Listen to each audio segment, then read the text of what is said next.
Well, hello everyone, and thank you for joining the AMAC Foundation today for our Saving America's Education webinar. We have been hearing from members and our attendees from across the country that really combating, different woke ideologies in schools, making schools work for children, and finding ways to protect parental rights are core issues of importance. And we have so much energy to try to address these issues. And so we're really pleased to bring to you today some of the nation's best experts on what you can do in your hometown, as well as how can we make sense of all of the different things that are happening in state houses and, in Washington, D.C. with the Department of Education to really seize this opportunity. So as we just let everyone join and walk in, I want to thank you for taking the list now. We have Erica Donalds joining us, and Erica is a conservative education advocate. She's the CEO of the AMAC Foundation and a true leader in school choice reform for many years now. She and her husband, Congressman Byron Donalds, have 3 sons, and they live in Florida. We also have with us Barbara Day. Barbara's the Moms for America National Group Leader for Grammy Grizzlies. And Barbara is a registered dietitian, a former program reviewer for child nutrition programs with the Alaska Department of Education, where she worked directly with underserved villages. She brings this conversation decades of experience of nutrition research and performance consulting, and a really unique perspective on the critical role that nutrition and particularly that grandparents can play in this, and really with our children's academic success. And lastly, we have with us Charisse Trump. Charisse is a senior advisor to the Secretary of the Department of Education. Before joining the administration, Charisse was the executive director of Speech First, which is a nonprofit that defends students' free speech rights on college campuses and through advocacy and litigation. She also hosted a podcast called Well Said, where she interviewed policy experts, academic students, and professors on the state of higher education and American culture. Charisse's commentary and articles have appeared in numerous national media outlets, and she's made a number of appearances. And she, as you can imagine, lives in Washington, D.C., right in the heart of so many things going on. So we're so thankful to all of our presenters for joining us today. And before we jump into some of the Q&A, I want to report back to you, our attendees, what we heard from you. So a lot of you submitted questions coming into this conversation, which are so key in guiding it. So we have questions around how do the changes of the Department of Education affect K-12 schooling? What can I do in my community to make change? How can I engage with school boards? What trends in education do I need to be aware of or fighting to make sure that children are safe? And what are parental rights and what can we do to protect them? So we're going to have a pretty robust conversation today based on all of those things. All right, so Erica, we're going to start with you. You've been a national leader on education transformation and a local change maker as well in your community's education for many years. And as you've addressed both the educational monopoly in this country, harmful ideology in school environments, and just poor student outcomes, we want to ask you what you're seeing. What are the key opportunities in education right now, and what are those real drivers for change?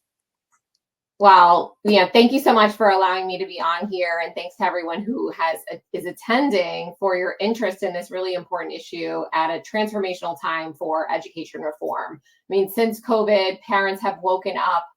They see, especially teachers' unions, other influences for exactly what they are, and they're not really putting kids first and making sure that our students are prepared to take advantage of the American dream.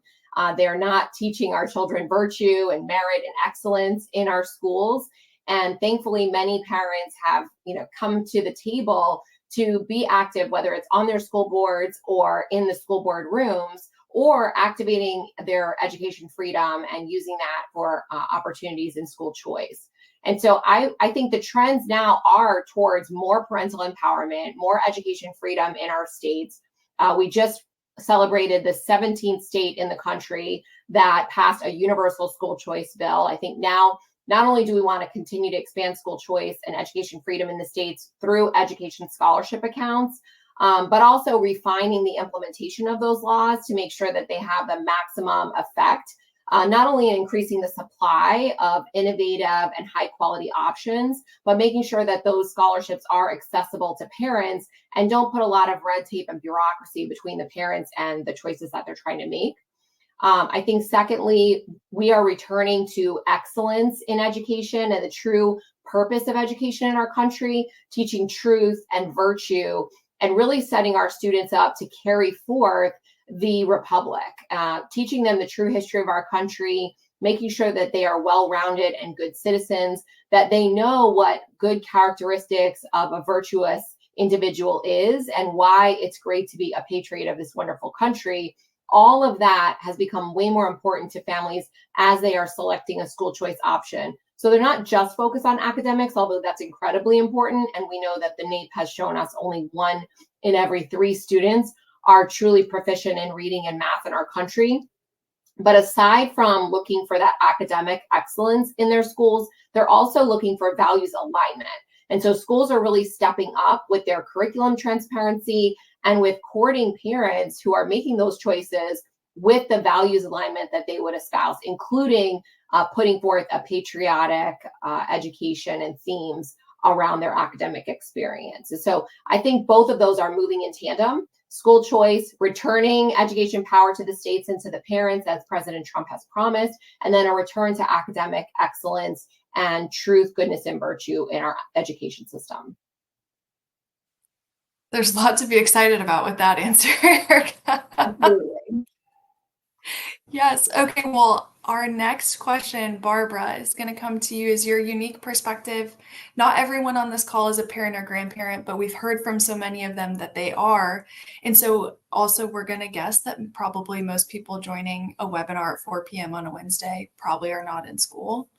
Um, so we want to ask you, for our participants, why are parents and grandparents the key to a really robust education system? And like what Erica was describing, that can really embody these values, key outcomes like reading, math, proficiency.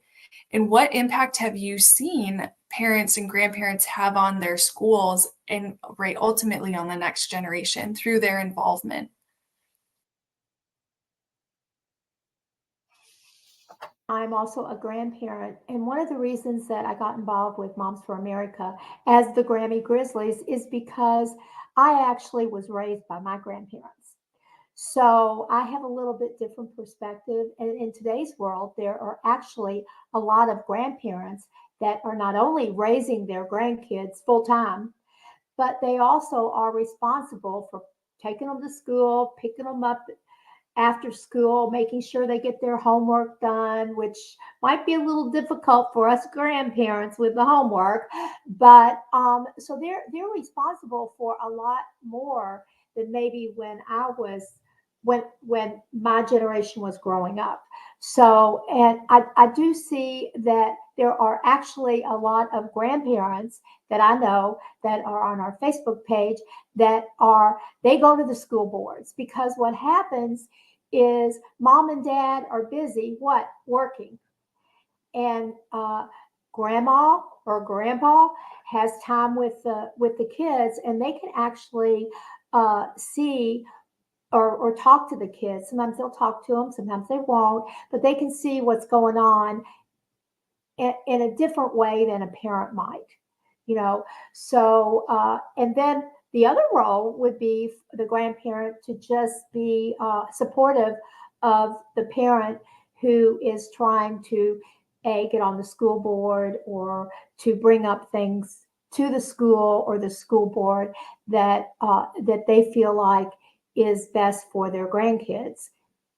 So it's a really different time today with grandparents who need to be taking the lead a little bit on in helping their sons or daughters, not with parenting, but to unless they ask for it, because sometimes you have to be really careful if you're got a daughter-in-law or a son-in-law but I think it's time for grandparents to get involved with the education of their grandkids. And you know what?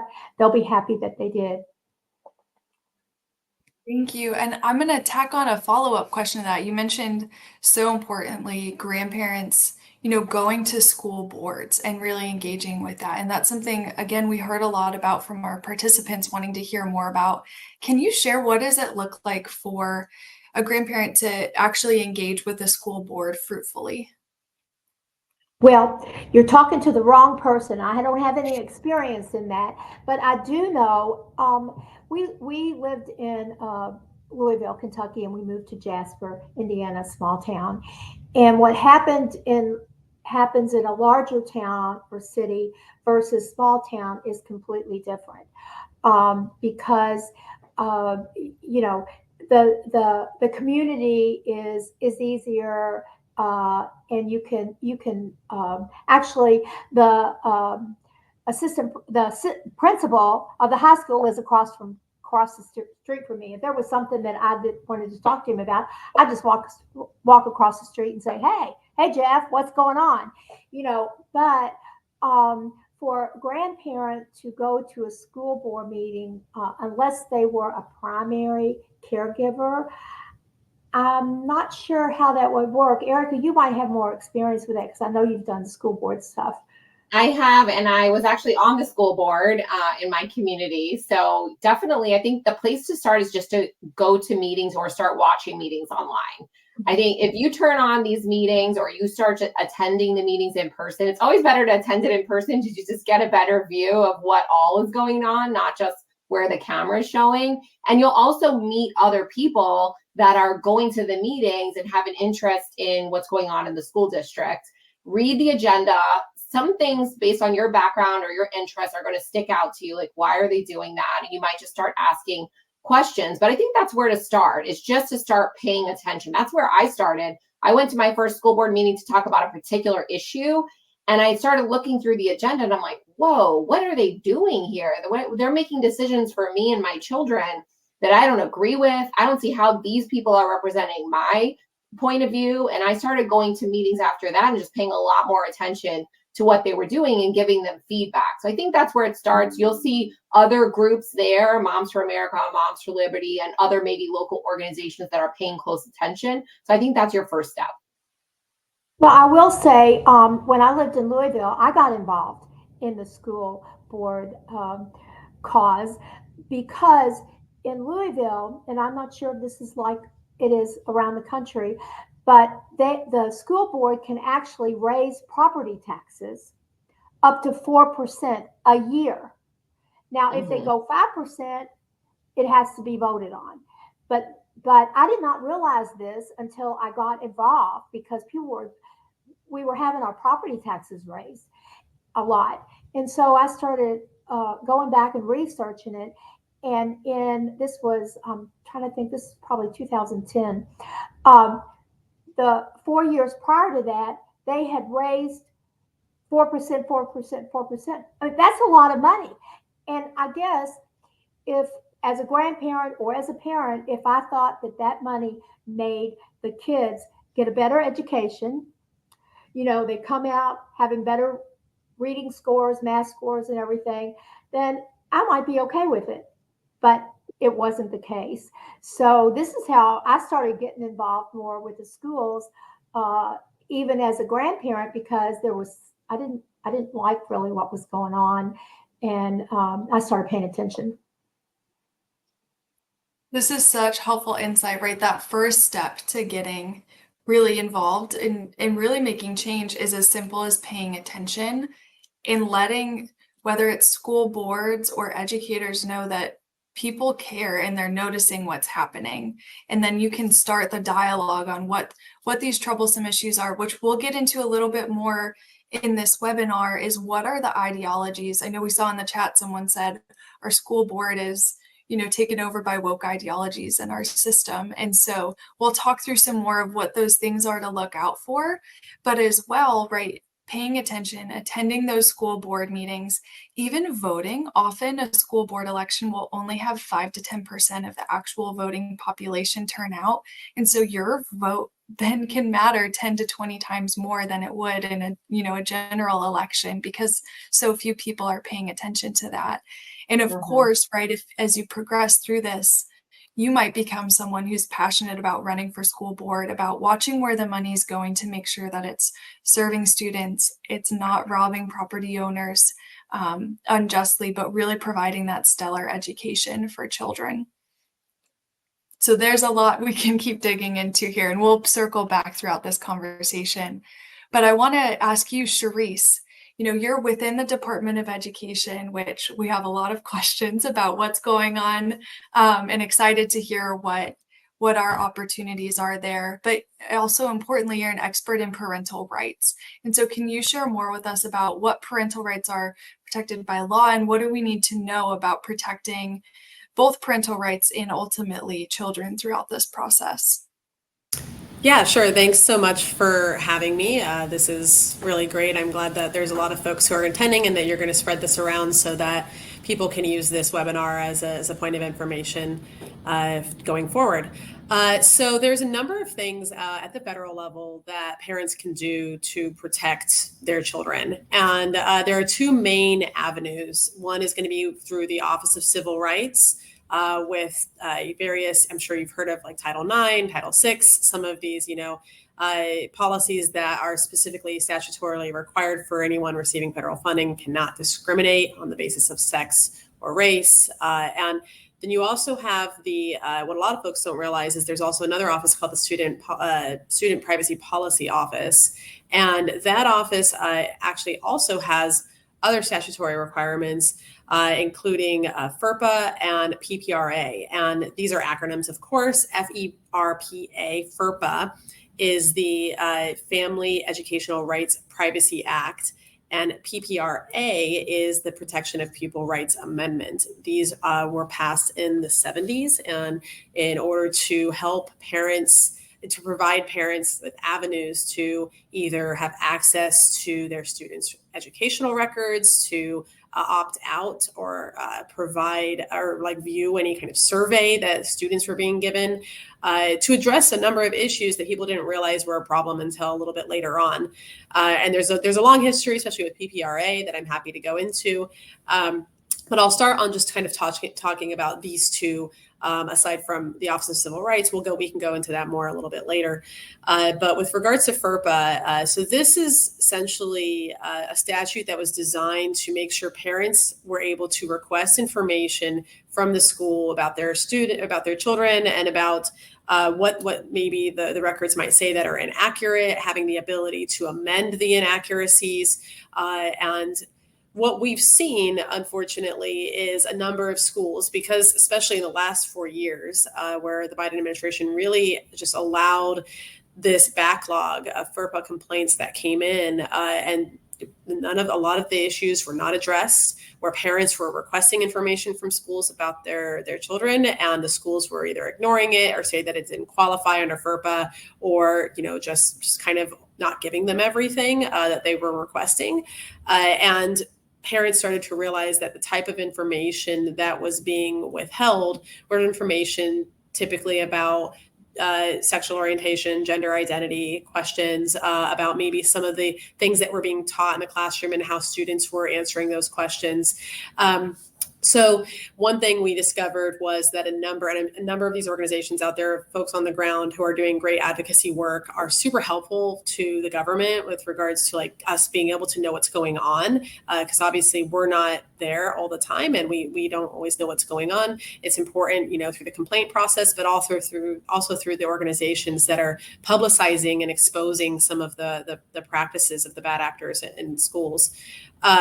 So some of the things we were discovering, especially with regards to FERPA, were that schools had these secret gender transition plans or gender identity plans that they were developing for students who either were convinced that they should question their gender identity, or were convinced in other ways that they need to question it.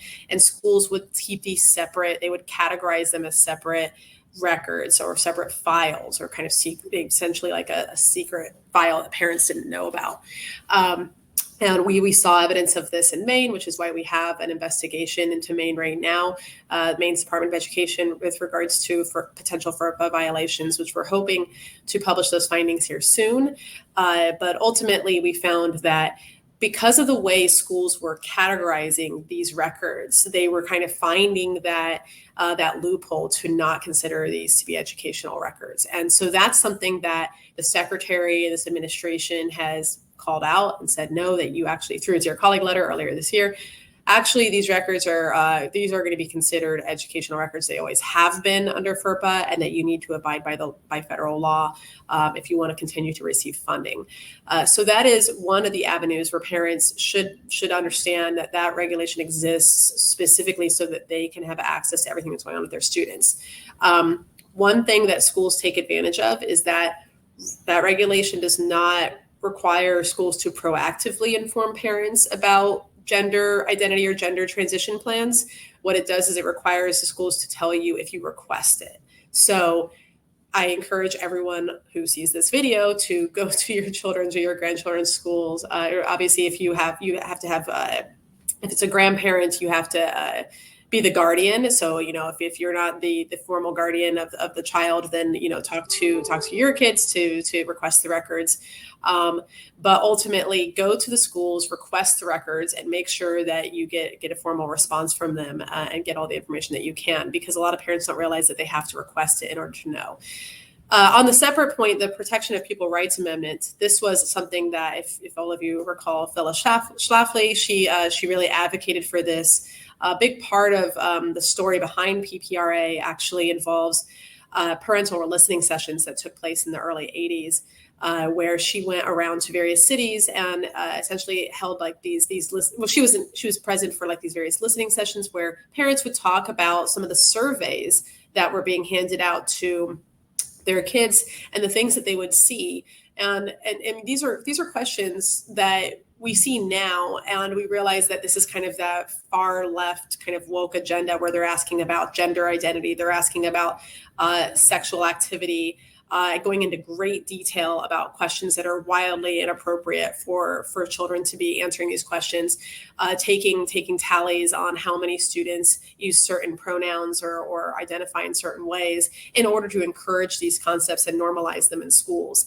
And one thing that came up in Phyllis Schlafly's hearings is that actually she heard the same things that are happening today. So it's unfortunate. Nothing's new under the sun, but that was the driving force behind PPRA, which is that, when schools are asking students these questions, parents should have a right to not only view what those surveys are asking, but to opt out.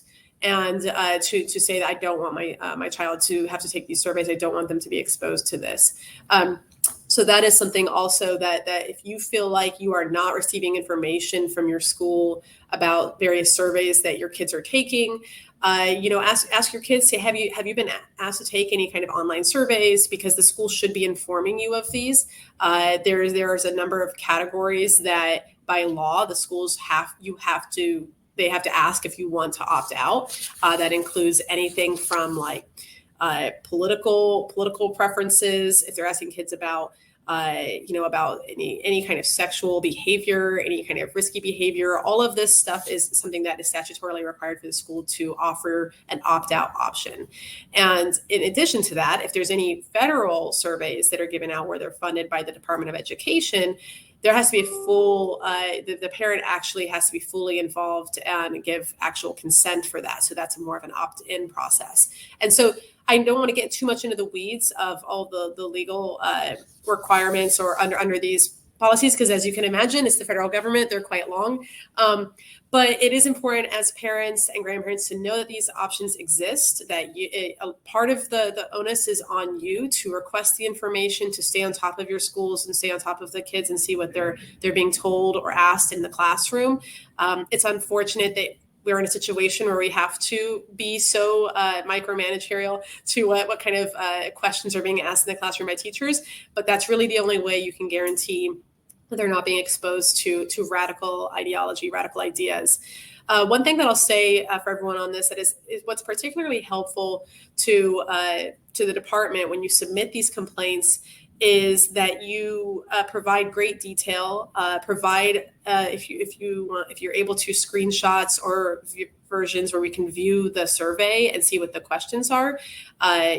Making sure that in order to submit a complaint to SVPO, you have to also show that you went through kind of essentially the chain of command in your state, that you talked to the LEAs, which is the district leadership, that you talked to the school boards, and you asked them to reconcile this and then to record their response. So making sure you get a response from them in email or a formal letter, and then carrying that up to your SEA, to your state education leader.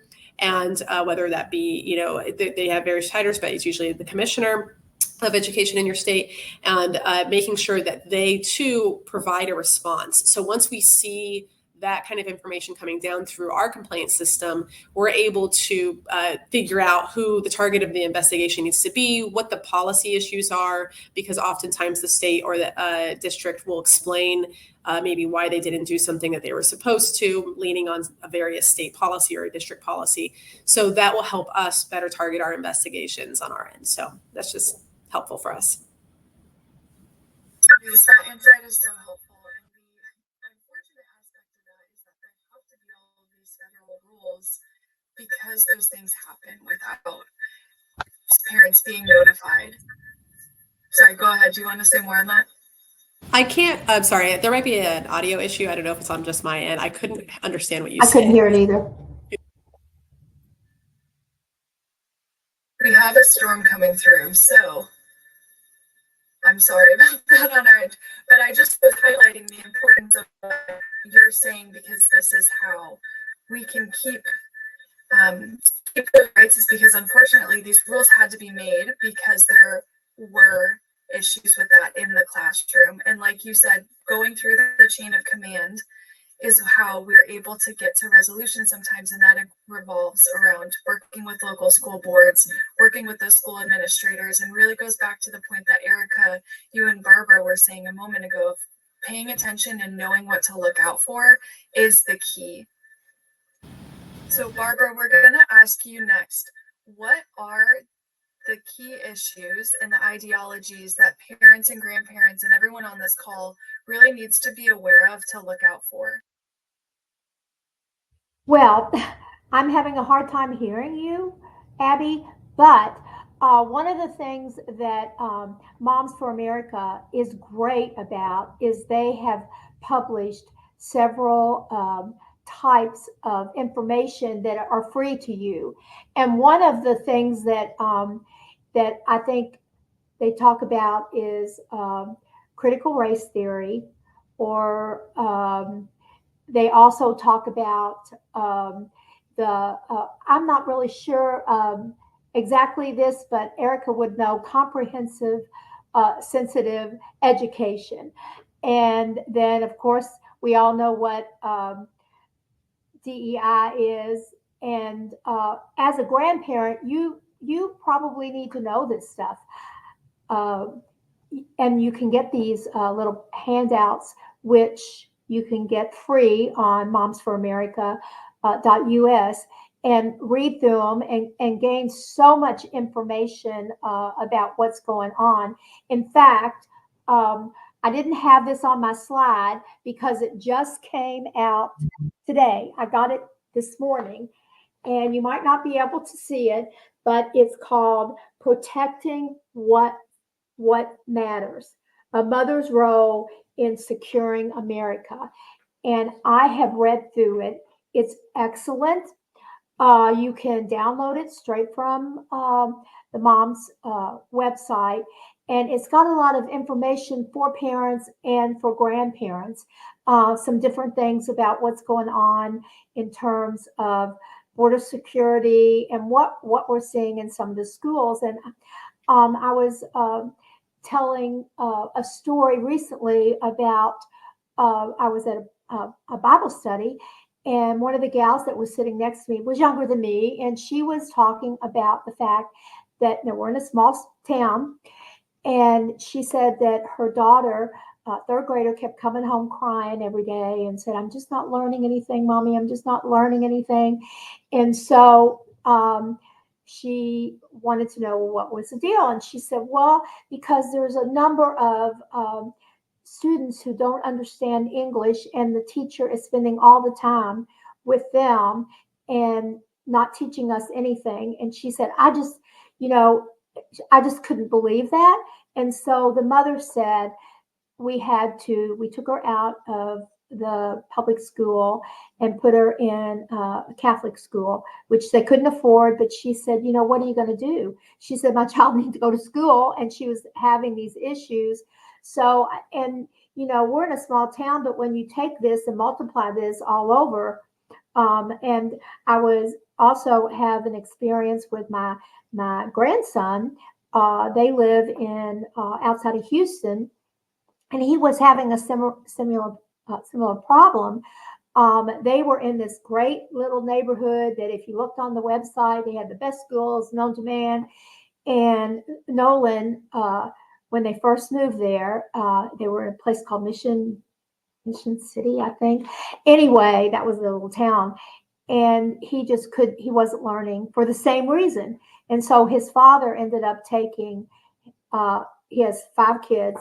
One of the daughters was already in high school, took all of them and put them in a private Lutheran school, which was they could walk to. But, that is kind of sad that you have this dynamics going on. And of course, you want all the kids to have a great learning experience, but you also want your children to learn. And when Erica was talking about all the school choice, what a lot of states now are supporting school choice, and Texas is one of them.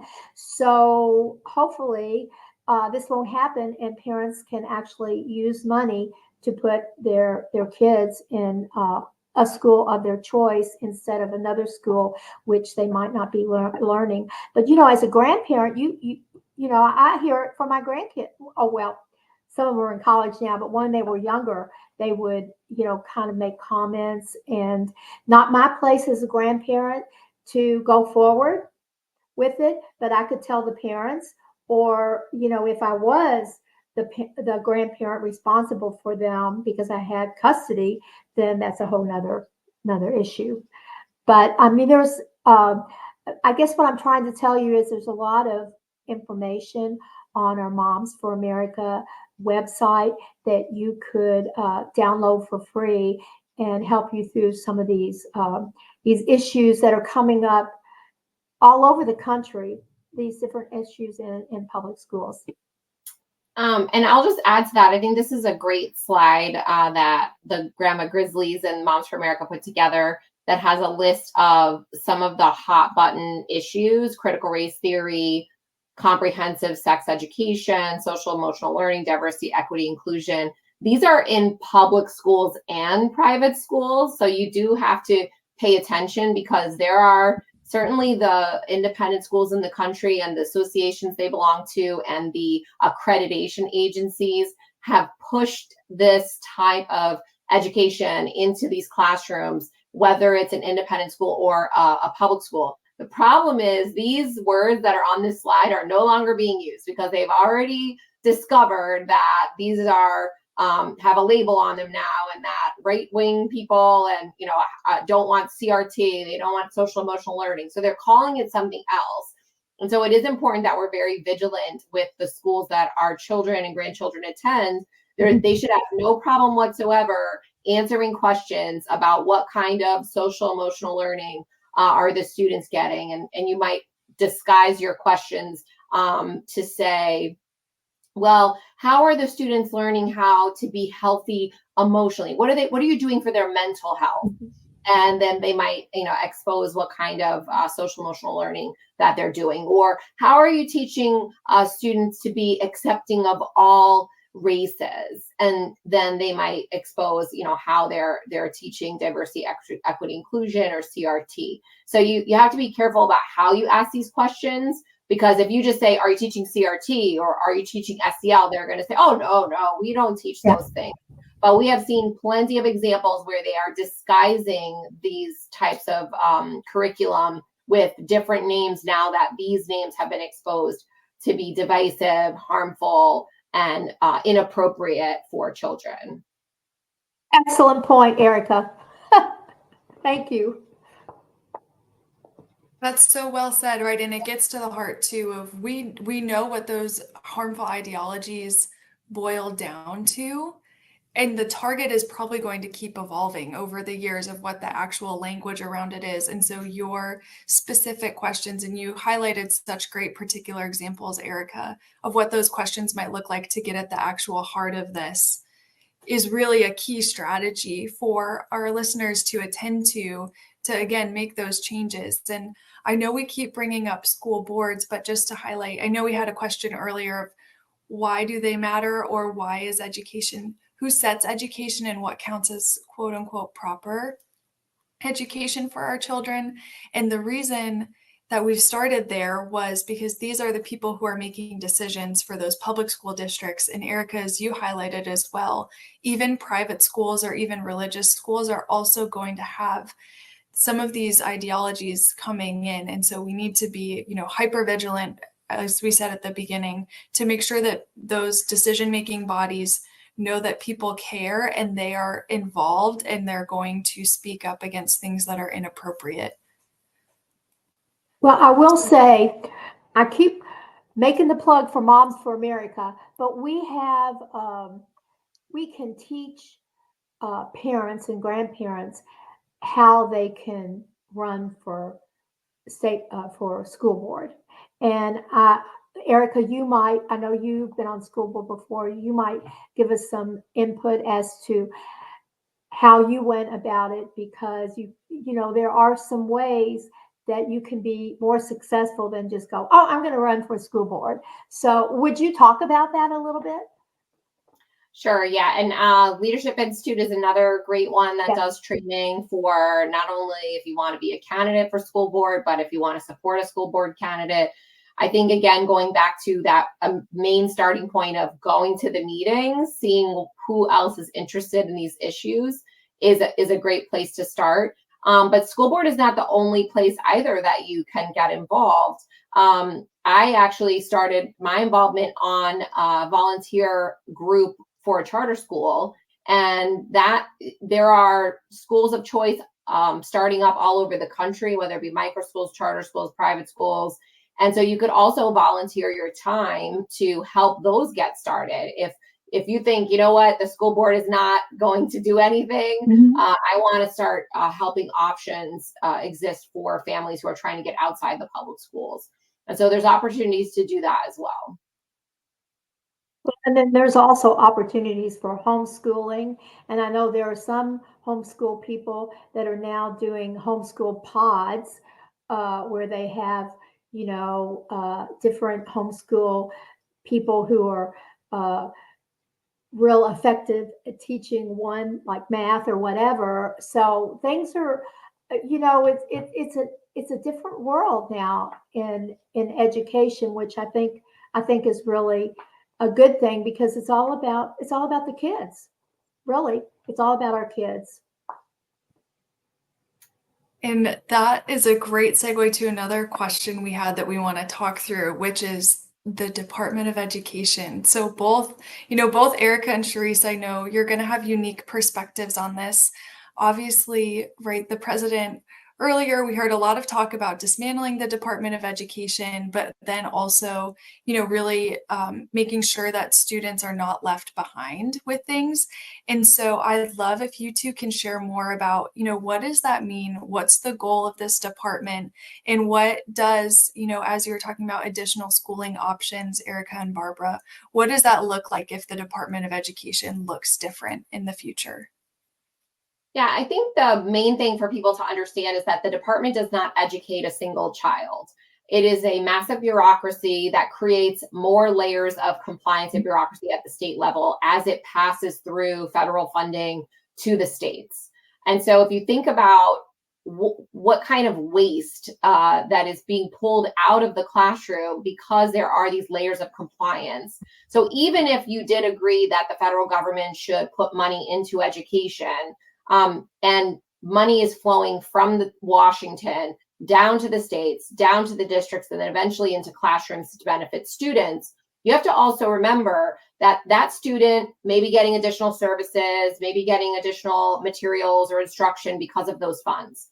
Then the teacher has to record that additional services, whatever it is, complying with the federal requirements.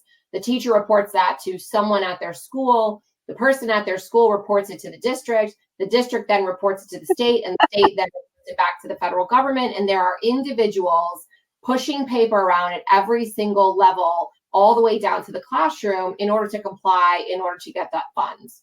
So how much does it cost to do all of that? And should the federal government just, if they're going to continue funding, which President Trump has said he would, just streamline that process, block grant that money to the states. Don't tell the states this pocket of money can only be spent on this type of student, or this pocket of money can only be spent on that type of student. Just say, listen, we want this money to support low-income students or students with disabilities. You handle it from here, states. And it just cuts off that additional layer of compliance and puts the onus on the states to ensure that those services are still performed, that students with disabilities are getting the services that they need and the support that they need. But the states, every one of them has a Department of Education that can handle overseeing the individual districts, the individual schools, the individual classrooms, to make sure that this continues. We don't need the federal government to provide oversight. And frankly, the federal government has not done a very good job of providing oversight for these funds in the past. In fact, they've used these funds to push down ideologies like the ones we were just talking about, and requires schools and districts to spend these monies in a certain way that pushes a left-wing ideology primarily. And so whether you agree with the federal government being involved in education or not, we all have to agree that it's been an abysmal failure, an abysmal waste of money, and no one can hold the deep state accountable for all of the money that has been spent over the years. Because in this case, if schools are failing, if students are not learning, if students with disabilities are not getting the services that they need, it is a massively bureaucratic process.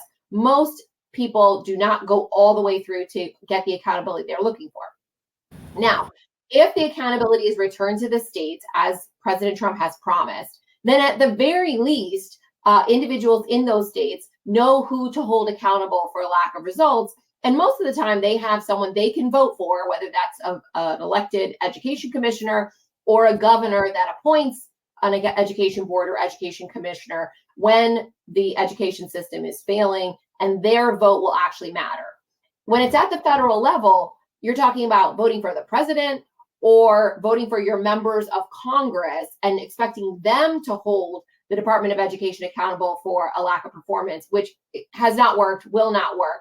Much better that it's at the state level, and the accountability can also be at the state level. You know, it's interesting that you would talk about this.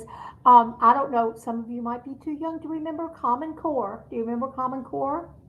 It cost the state a fortune. I mean, I had no idea that the states had to spend so much money to get all the Common Core stuff. And then now, fast forward to today, and they say, oh yeah, remember when we taught reading before, I think it was using phonics, and a lot of kids could learn how to read a lot quicker. And now their reading skills have suffered because we took that type of reading education out. And Erica, you might know, or Cherise, something about this. But you know, it's interesting over the years how education has changed, and you think it's going to be so much better, and it turns out to be so much worse. So I don't know if either one of you all can figure it out. Cherise, I'd love to hear. I know you had some thoughts on this too, if you want to jump in. I am happy to talk about what the department is currently doing to remove a lot of these regulations that were incredibly burdensome on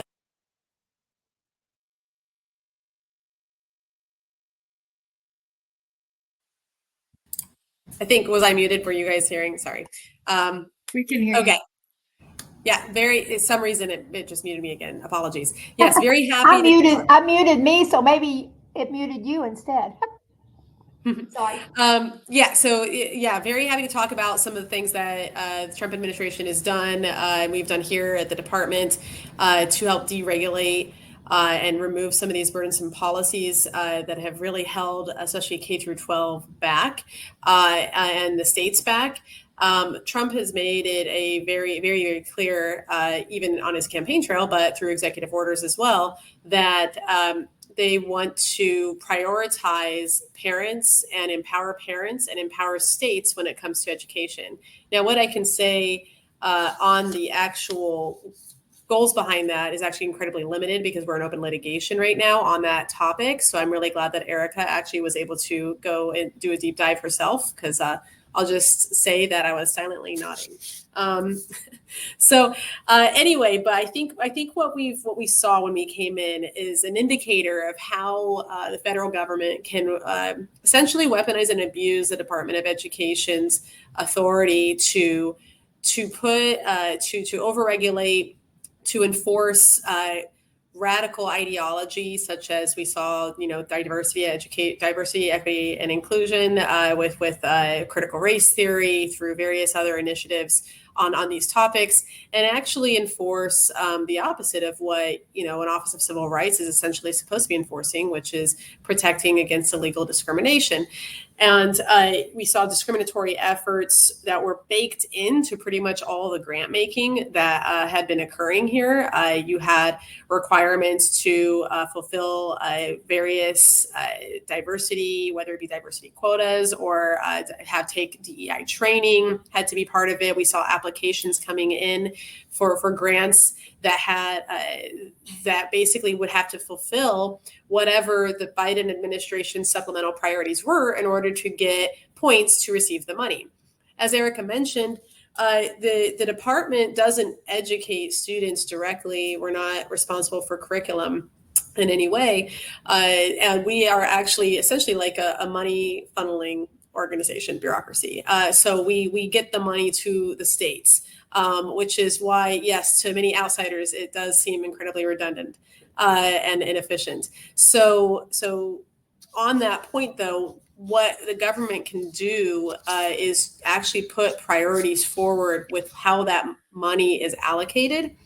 And it can be in an incredibly abusive way, as we saw in the last administration, where they were pushing racial equity measures and embedding DEI in their priorities, and basically trying to force racial discrimination into STEM and into various other programs without concern for civil rights or constitutional rights. But what we've done is actually pulled all of those back and rescinded them, and put forward some other the Secretary's supplemental priorities. So obviously, some of the ones that you more recently would have seen were one was to address the horrible NAEP scores that were addressed earlier in this conversation, where you had students who basically a huge percentage of American students who are not proficient. I think it's about almost a third of the country are not proficient in reading and in math. And this is deeply concerning. And so the Secretary put forward a priority for grant making regarding methods on and encouraging evidence-based literacy programs. So this is something we saw Mississippi. We saw that kind of take place in Mississippi. We would love to see other states do things like that as well. And I think that is a really wonderful priority to encourage states to take control of whether or not their students can read, and not rely on the federal government to determine that for them. Another one involves school choice, which is a huge priority for this administration. The President Trump has made it really clear through not only executive orders, but just through various conversations and events that school choice is a huge part of what it looks like to return education back to the states, but also to empower parents and to give parents more control over what's going on with their kids. So in that, we've relieved a lot of the regulatory burden on charter schools, because obviously that's a big part of what will encourage options for school choice for parents. But we've also expanded what they can spend Title I funding on when it comes to maybe allocating part of that to, if the state wants to allocate part of that to programs that will give parents the opportunity to maybe choose schools or programs that have like gifted and talented options or, AP options. So there's an effort that we're starting. It's going to look a lot more aggressive here soon enough when it comes in the coming years. I mean, this has only been 6 months now. So we've actually done quite a bit. I would like to say in that amount of time, we've cut about, I would say, around $2.5 billion worth of essentially what would be like far left ideological funding. So you had grants and contracts throughout the entire system that were specifically designed to teach educators, to train educators to take on basically like racial discrimination and to indoctrinate students into these concepts. Some of the training programs we saw were videos like telling teachers that there's too many white kids in STEM fields, just various things that just encourage teachers to look at and attempt to create this identitarian political concept throughout their classrooms and throughout their teachings. So this is something that we have withdrawn all of those discriminatory practices as much as we can. 1.1 billion of that was also mental health grants that were really encouraging. Essentially, instead of treating mental health, essentially they were encouraging gender transition, pushing radical gender ideology on students. And that's not what that was for. That's not what Congress set that money aside for. So we will be recompeting all of those grants. And just I mentioned something earlier out of the Office of Civil Rights, we've done a lot on Title IX and Title VI.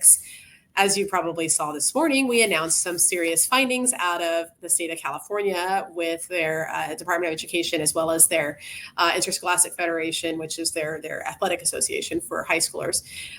We announced that they are, in fact, in violation of Title IX, and they have 10 days to fulfill a number of requirements in our resolution agreement in order to prevent us from considering pulling funding or referring to DOJ, the Department of Justice, excuse me. So we are excited about that because this is Title IX month for the department and for the government. So this is something that we see as a major culmination of Title IX month. This is the 53rd anniversary of Title IX. It was meant to prevent discrimination on the basis of sex, which is an immutable characteristic, and gender ideology is not an immutable characteristic, as Justice Barrett clarified in her recent opinion out of Scrimeti. So we are excited to announce this and hopefully get some justice for the young girls who were pushed aside in their various competitions recently this spring in the state of California. But even maybe going further back than that. So, California, I can happy to answer any questions on that, but they are required now at this point in our resolution agreement to send a notice to all LEAs, all federal funded institutions of what the law actually states under Title IX, and that there is a definition for male and female, and to clarify what that is, they have to advise recipients of funding that what examples would conflict with that federal law. They have to also send an apology letter to all of the girls who were harmed by these policies, and they, in addition to that, have to essentially give back any kind of accolades or any awards that were instead given to males instead of females. So there's a lot here, and ultimately they have to change their policies to come into compliance with Title IX. There's a lot here that needs to be done. We're really looking forward to working with California on meeting those goals so that we can see justice for the girls in California, and hopefully that other states will take note and follow suit. And see what cooperation looks like. We'll see, though. But so we are excited about Title IX month. And then, of course, on Title VI front with discriminatory practices, we have a number of investigations going. And I know this call is primarily about K through 12. So we are looking into Fairfax County Public Schools, with regards to their race-based admissions policies at Thomas Jefferson High School and some of the other race-based practices going on in that county as well. Chicago Public Schools in Evanston, Skokie School District in Illinois, these with a number of accusations, I think like over 40 accusations of racial discrimination and race-based practices. And of course, you saw probably more recently in the news our efforts in New York against the New York Department of Education with regards to Massapequa public schools and their insistence on erasing Native Americans from any kind of sponsorship, any kind of it's just like erasing them from history, I guess. I don't know. They're contradicting themselves in many ways, so it's really confusing for all of us. But yeah, so we've been doing a lot. Like I said, it's only been 6 months, so we've got a lot more to come. We are very excited to keep fighting for parents, to keep fighting for states to kind of take more ownership over their education systems and how they educate their students. And we're excited to work with everyone on that. Yeah, I want to add to just accolades to the administration, Secretary McMahon and her team for how much they've accomplished over the last 6 months. And I think it gets lost because there are just so many things going on. You're talking about higher ed, K-12. And I'll just mention another example, which was in response to the president's school choice executive order that he put out maybe 60 days ago or something like that. But this response from the department encourage states to follow the law that is already in place in identifying persistently dangerous schools and then providing a public school option for families who are assigned to persistently dangerous schools.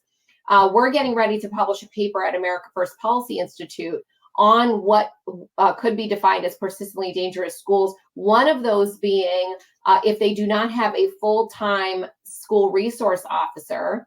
And if they do not have a full-time assigned school resource officer, we're talking about, I believe it's 4 million students who could be given a public school option by states around the country. And we're also going to be publishing a model state policy that we encourage states to adopt.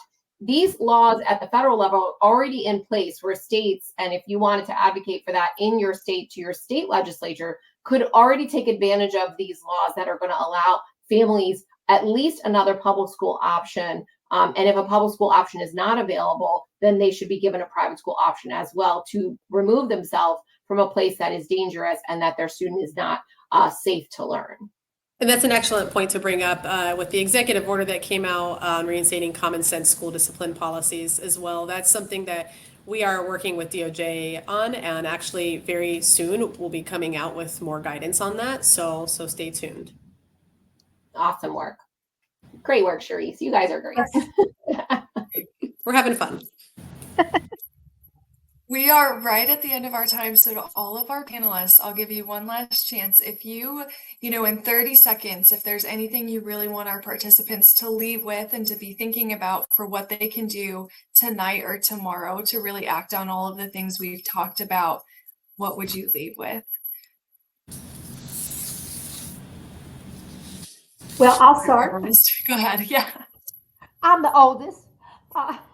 Anyway, I would suggest that that some of the grandmothers go to the Moms for America website and get some information, or you can be a member of our private Facebook page, Grandma Grizzlies, and we give a lot of insight as to what you can do as a grandma to reach your grandkids, and I give a lot of health and wellness advice, and we sort of interact. So come on board. Yeah, I will just say, please follow me at Erica Donalds, ERIKA Donalds. And I try to keep people posted on the important things that are happening, not only at the Department of Education, but in some of the states. We all know that social media is a great way to advocate for some of these positions and let people know what is going on. That's the first step into getting some of these things accomplished. So definitely follow on social media, share the information that you find there with your networks. And yes, attend school board meetings or volunteer for a school of choice to help parents have the high quality options that they deserve. Yeah, and thank you to all the groups who are out there, and to Barbara and Erica and Abigail for what you do, keeping us informed of what's going on the ground, and keeping folks in your networks informed about what the laws are and what their rights are. That's incredibly helpful. We obviously, try to utilize the media and social media as much as possible, but the more voices that we have out there pushing our mission, pushing our agenda forward, is it's incredibly helpful having your support. And the more folks on the ground can send us information of what's going on, whether it be through an OCR complaint system or whether it be through the Student Policy Privacy Office, those portals are designed for you to send us information with regards to any complaints that you have on those on parental rights, on any kind of civil rights issues. Please utilize them and give us as much detail as you have what's going on, so we can be informed. Thank you all so much for that insight and for your time, and especially, to all our participants for taking the time today to join, to engage in the chat, and to send your questions. So we at the AMAC Foundation are, really thankful to our participants and to our panelists for doing this. And we would like to hear more from all of you on what you want to learn more of.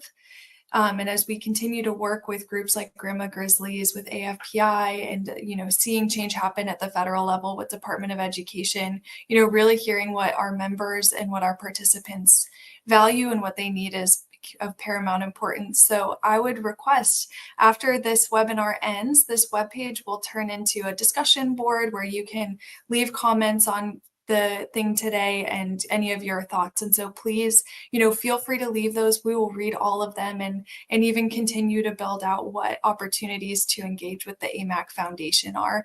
And if you want to support additional webinars and programs like this, you can do that on that page as well.